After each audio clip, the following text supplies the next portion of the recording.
پاکستان اور تاجکستان کے درمیان کئی معاہدوں پر دستخط ہوئے۔ وزیر اعظم شہباز شریف اور تاجک صدر کی ملاقاتیں متعدد شعبوں میں مفاہمتی یادداشتوں پر سائن، کئی معاہدے طے پا گئے۔ دونوں رہنماؤں نے اسٹریٹجک پارٹنرشپ کے معاہدے پر دستخط کیے۔ ہوا بازی، سفارتکاری، تعلیم، کھیل میں بھی تعاون کے معاہدے، صنعتی تعاون، سیاحت وغیرہ کے شعبوں میں بھی متعدد MOUs پر دستخط کیے گئے۔ وزیر اعظم شہباز شریف نے تاجک صدر امام علی رحمان کے ساتھ مشترکہ نیوز کانفرنس میں کہا، تاجکستان اور افغانستان تجارتی راہداری کا حصہ بننے کے خواہشمند ہیں۔ صحت، تعلیم، زراعت، سرمایہ کاری اور تجارت کے لیے مل کر کام کریں گے۔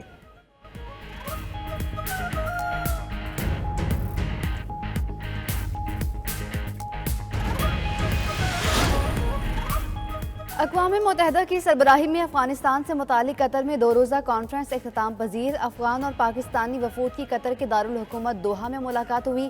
افغان وفد نے موقف کی حمایت پر پاکستان کا شکریہ ادا کیا اور 2 طرفہ تعلقات مضبوط ہونے کی امید کا اظہار کیا۔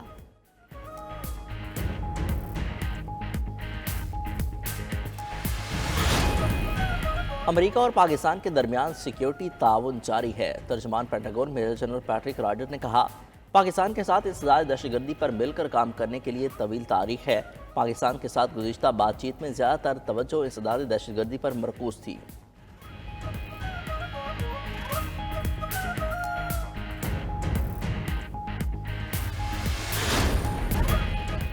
پارٹی میں گروپ بندی کی خبروں پر بانی PTI فرنٹ فٹ پر آ گئے۔ پارٹی میں اختلافات پر ناراض رہنماؤں کو اڈیالہ جیل میں بلا لیا۔ پارٹی چھوڑ کر جانے والوں کی واپسی کا معاملہ لٹک گیا۔ تشدد برداشت کرنے والے اور فائلیں دیکھ کر بھاگنے والوں کی الگ الگ فیصلے ہوں گے۔ پارٹی میں واپس آنے والوں کو بانی PTI کی رہائی تک انتظار کرنا ہوگا۔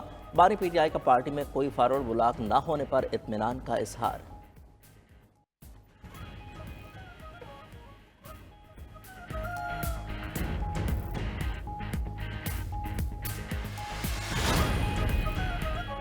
چیئرمین PSC کی کرسی تاحال خالی، حکومت نے چیئرمین پبلک اکاؤنٹس کمیٹی کے لیے اپوزیشن سے رابطہ کر لیا۔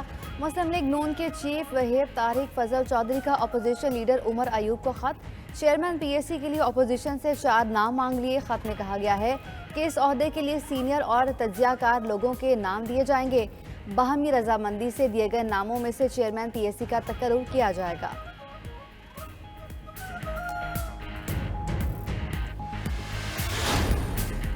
عدالت انصاف کے تقاضوں کا نہیں، آئین اور قانون کا اطلاق کرتی ہے۔ نظریہ ضرورت کے تمام فیصلوں میں انصاف کے تقاضوں کا ہی ذکر ہے۔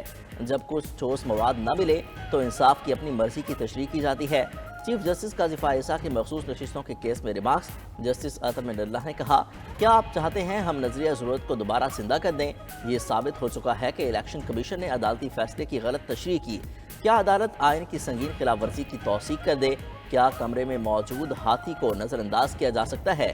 جسٹس منصور علی شاہ نے ریمارکس دیے، کیا عدالت آنکھیں بند کر لے؟ یہ کوئی پٹواری کی زمین کے تنازع کا کیس نہیں جو صرف اپیل تک محدود رہے۔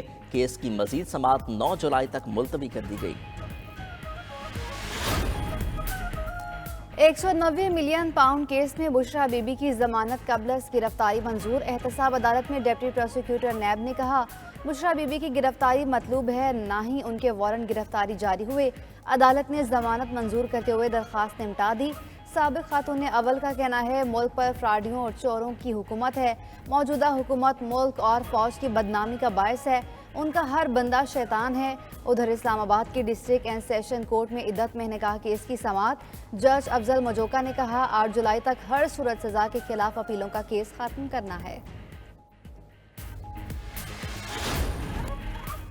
لاڑکانہ میں بجلی کی طویل بندش پر شہریوں کا پارہ ہائی۔ بجلی کی 18 گھنٹے لوڈ شیڈنگ کے خلاف شہری سڑکوں پر نکل آئے۔ سیپکو انتظامیہ کے خلاف احتجاج، شدید نعرے بازی۔ مظاہرین نے کہا، بجلی کی مسلسل بندش نے رات کی نیند تک چھین لی۔ مظاہرین کا سیپکو چیف سے شدید گرمی میں بجلی بحال کرنے کا مطالبہ۔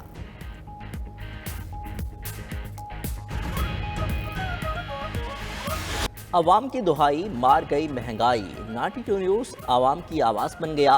وفاقی بجٹ میں عوام کو کہاں کہاں سے مار پڑی، 92 نیوز نے سب کچا چٹھا کھول کر رکھ دیا۔ بجٹ کے بعد دالیں 90 روپے کلو تک مہنگی ہوئیں۔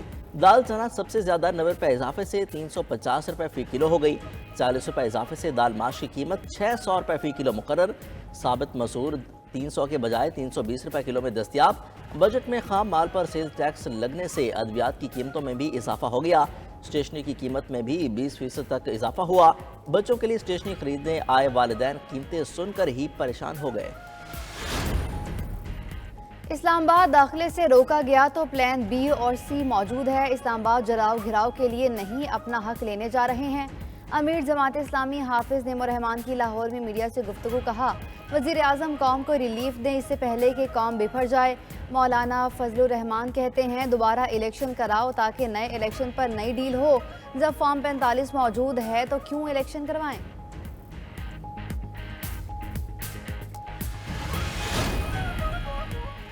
مریم نواز کی پی پی 159 سے کامیابی کے خلاف الیکشن ٹریبیونل میں سماعت۔ ٹریبیونل نے الیکشن کمیشن کو فارم 45 کا ریکارڈ پیش کرنے کی مہلت دے دی۔ کہا فارم 45 ویب سائٹ پر اپلوڈ کیوں نہیں ہوئے؟ قانون میں لکھا ہے کہ جلد از جلد الیکشن اپیلوں پر ٹرائل کیا جائے۔ الیکشن ٹریبیونل نے سماعت جولائی کے آخری ہفتے تک ملتوی کر دی۔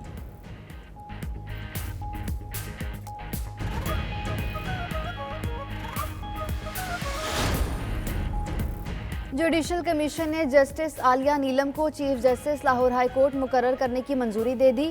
چیف جسٹس قاضی فائز عیسیٰ کی زیر صدارت جوڈیشل کمیشن کا اجلاس ہوا۔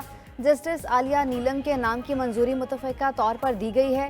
جوڈیشل کمیشن میں لاہور ہائی کورٹ کے چیف جسٹس کے لیے 3 ناموں جسٹس شجاعت علی خان، جسٹس علی باقر نجفی اور جسٹس عالیہ نیلم پر غور کیا گیا تھا۔ جوڈیشل کمیشن نے chief justice Sindh high court کے لیے جسٹس شفیع صدیقی کے نام کی منظوری دے دی۔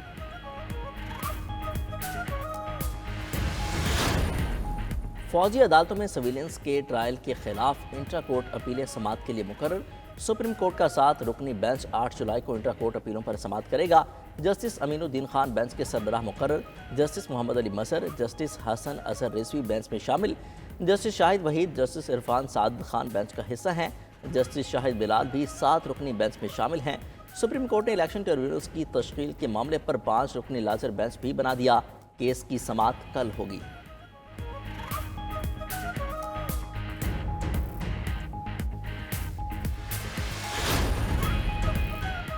جسٹس بابر ستار کے خلاف مہم چلانے والے 10 اکاؤنٹس کی شناخت ہو گئی۔ 39 اکاؤنٹس اس مہم میں زیادہ شامل تھے، 29 کی شناخت نہیں ہو سکی۔ اسلام آباد ہائی کورٹ میں کیس کی سماعت کے دوران F I A cyber crime wing نے تفصیلات بتا دیں۔ تصدیق کی کہ ایف آئی اے کو ایکس کا جواب آ گیا۔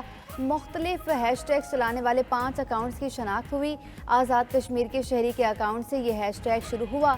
ایڈیشنل اٹارنی جنرل نے کہا 6 ملزمان کو ایف آئی اے نے نوٹسز جاری کر دیے۔